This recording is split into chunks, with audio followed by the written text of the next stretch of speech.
how do you enable people to get ready for change? And that's such an important, I suppose, thinking in my world. Over 29 years, not 30, in the water industry, because it's not necessarily a hotbed of innovation and change, right? So I'm going to sort of talk you through, I suppose, my experience of what it means to be an enabler of change, a game changer of change, right? And I'm going to talk less theoretically, but more operationally. So you might have read tons and tons of amazing books about leadership and change, right? I'm just going to bring you down into the reality and give you some key pointers and things that I think about every day when I'm leading my organisation of, what is it, Colin, 2,000 people?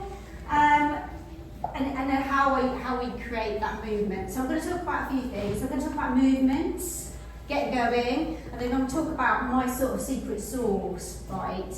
When it boils down those amazing theoretical leadership models, it comes down to being accountable. Believing is probably the most important thing, and then collaborating the hell out of what you're going to do. So I suppose we ought to probably get in the mindset of what it feels like to be a game-changing leader, right? So we're all standing, I was expecting to be sitting, but this is going to work anyway. So those of you that are not drinking, please stretch as tall as you can stretch, right, from a standing position. Awesome. I suppose it's not bad, right? A few of you are, that's terrible. A few of you are like, just, giving it a little bit, right? But safely, can you stand on your toes and reach even further? Right, and reach up. That's where our optimal position is. It's a space of growth. It's a space, well done, you did much better at that. A space of growth, probably sometimes a space of stress, but that's where we need to be operating, right? So I'm trying to condense down those 29 years of experience into just 6 minutes, right? And starting with a position of not even standing, but probably sitting on the floor with the head down. Quite often I come into teams and that's the places that they occupy, right? And the first thing that I think about is get moving. Do you know what? It doesn't even matter what direction you start to move in, but you create some momentum. The team are down, they're struggling to see how to get out of the troubles and performance issues that they've got. But you start with intent.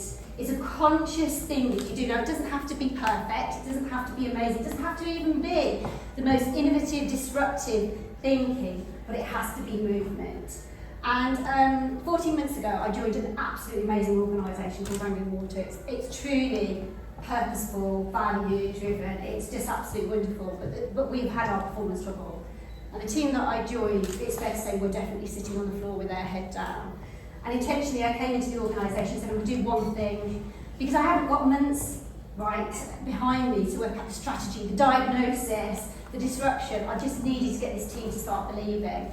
And so just bringing in one thing, which was a very, very simple approach to the whole organisation, got it on its feet, got it believing that it can do something different, and got it moving. And that was just as simple as implementing operational lean tools such as such as common cells. Now, it's a simple thing, right? But actually, it was intentional on my part, because what I wanted to do is ultimately layer on some amazing sparkly dust of data-driven decision-making, predictive analytics and AI. But at the moment, my teams couldn't even get their head around root cause analysis, Pareto, Deming, all of that good stuff. So there was very much an intent behind it. So we created movements. So I suppose that's point number one. Get going. Doesn't have to be perfect. A little bit bold, a little bit courageous. And it certainly was definitely a no-regrets decision. And then, I suppose, from the point that we're at now, we've got, sort of like upward of 60 operational cells up and running. And then while I'm doing this, while I'm sort of creating that movement and people are focused, not focused on the past, but focused on the future, I'm able to sort of work out what it is I'm going to do. And there were 3 basic ingredients, right, that I needed to layer in to operationalise this plumbing simple tool, which is I needed to drive people's accountability for the issues, I needed to drive their belief, and I needed to drive their collaboration, and they are definitely the secret ingredients of game changers in terms of leadership for me.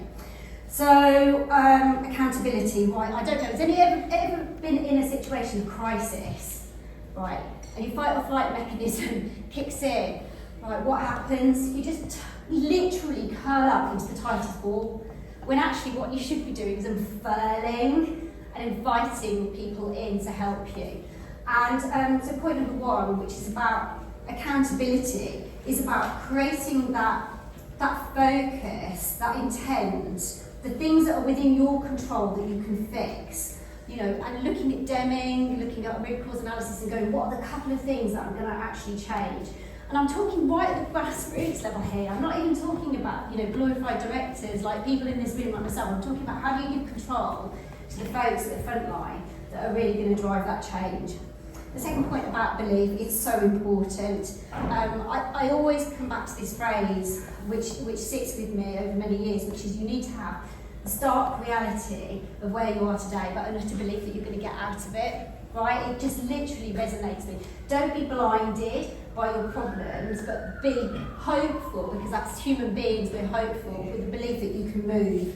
So things like sharing successes, I'm not giving you like terribly difficult things to think about, but these are so important. To create belief, you have to start with the small things, celebrating the failures, uplifting the small wins that you've made, and it needs to be eat, sleep, repeat. It has to be. It has to come from top down as well as bottom up. That thing that you did right there is amazing. So every 2 months I bring 40 to 50 people and just say that thing you did, keep doing that, because it was utterly, utterly awesome. So positive reinforcement right from the top is really important. You've got to create that positive cultural environment as well. And then finally, collaboration is such a simple thing, it really is, but when you're in crisis and when you're not in a game-changing mindset, something really ugly comes out, which is a victim mindset, that externalisation of, if only maintenance, Colin Hinge, could sort my problems out. It's maintenance's problem. I haven't got the cash, you know, asset delivery, haven't delivered the scheme on time, whatever it is. So actually, through things like performance sales, people were able to drag in and start to have the right conversations about how they needed to help each other. Where was the win-win point? So it isn't always about what I need. You need to sort out my thing, right? It's about that win-win environment, good communication, what is really the problem, and of course, continuous improvement feedback mindset. You know, when you spoke to me last time, it didn't really work for me. So momentum is there.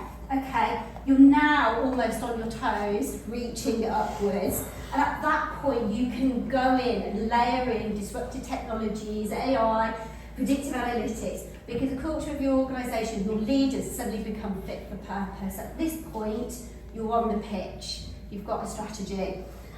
So I really just want to summarise, right, being a game-changing leader for me is fundamentally, I think we talked about time, didn't we? It's about having patience. It's about having full and intentional commitment to whatever it is that you're doing. It does require you to inspire, it requires you to empower and foster that culture of growth and collaboration. So really, to be truly transformational, for me, it takes time. It takes a lot of patience, a lot of focus, and in order to deliver that long-term vision for your team, because it is actually people that enable the game changes. That's it.